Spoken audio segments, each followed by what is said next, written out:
आदरणीय जनसमुदाय, नेपालमा वंशवादी सामन्ती निरङ्कुश तन्त्रका विरुद्ध सम्पूर्ण उत्पीडित वर्ग, जाति, क्षेत्र, समुदायको लामो सङ्घर्ष र ठुलो बलिदानबाट नेपालमा गणतन्त्र स्थापना भएको आज 17 वर्ष पुरा भएको छ।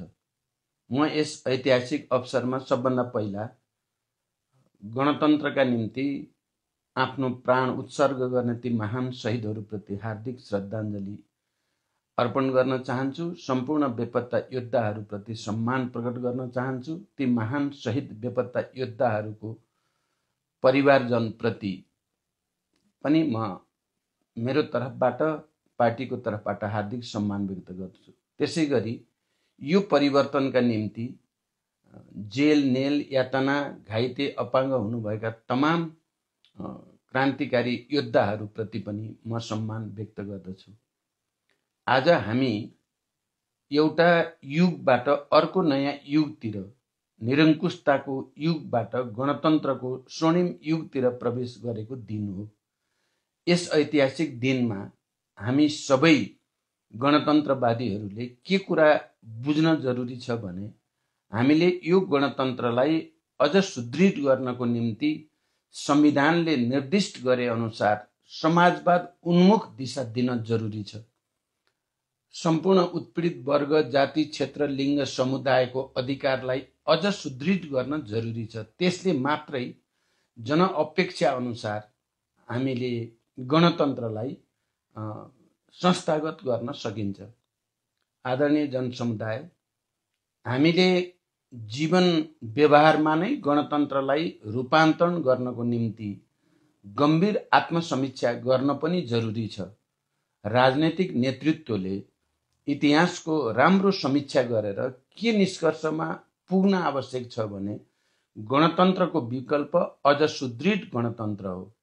लोकतान्त्रिक गणतन्त्रको अझ उच्च रूप भनेको समाजवादी गणतन्त्र हो, जसमा सुशासन, सामाजिक न्याय र आर्थिक समृद्धिलाई मुख्य कार्यसूची बनाएर जनताको सेवामा समर्पित हुने हैसियत राख्दछ। त्यसकारण हामीले गणतन्त्रलाई अझ सुदृढ गर्ने कुरा, संघीयतालाई अझ सुदृढ गर्ने कुरामा ध्यान केन्द्रित गर्नुपर्ने छ। अहिले इतिहासका विभिन्न कालखण्डमा भए जस्तै निरङ्कुशतावादी तत्त्वहरूले फेरि देशलाई निरङ्कुशतातिर फर्काउन सकिन्छ कि भन्ने दिवा स्वप्न देखिरहेको देखिन्छ।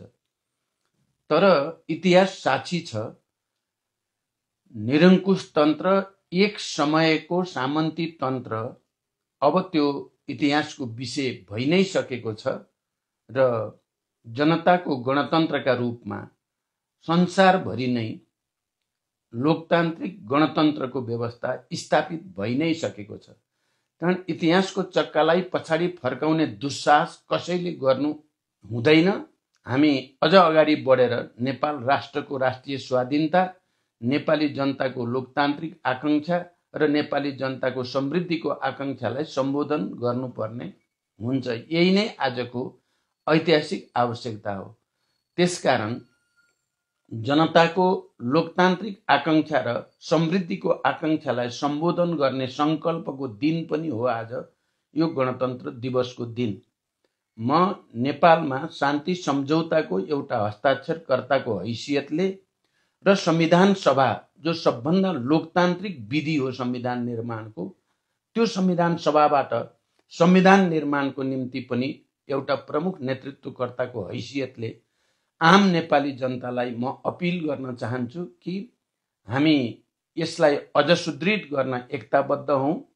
कुनै किसिमको निरङ्कुशता नेपाली जनताको निम्ति, नेपाल राष्ट्रको निम्ति स्वीकार्य छैन। यो प्रतिबद्धता व्यक्त गर्ने दिन पनि हो। यस अर्थमा म आम नेपाली जनतालाई यो ऐतिहासिक दिनमा एकताबद्ध भएर अझ अगाडि बढ्न, आत्मसमीक्षा सहित आवश्यक पर्छ भने संविधान संशोधन गरेर भए पनि यसलाई अझ सुदृढ गर्न अगाडि बढौं। यही विशेष अपिल म आजको दिन गर्न चाहन्छु।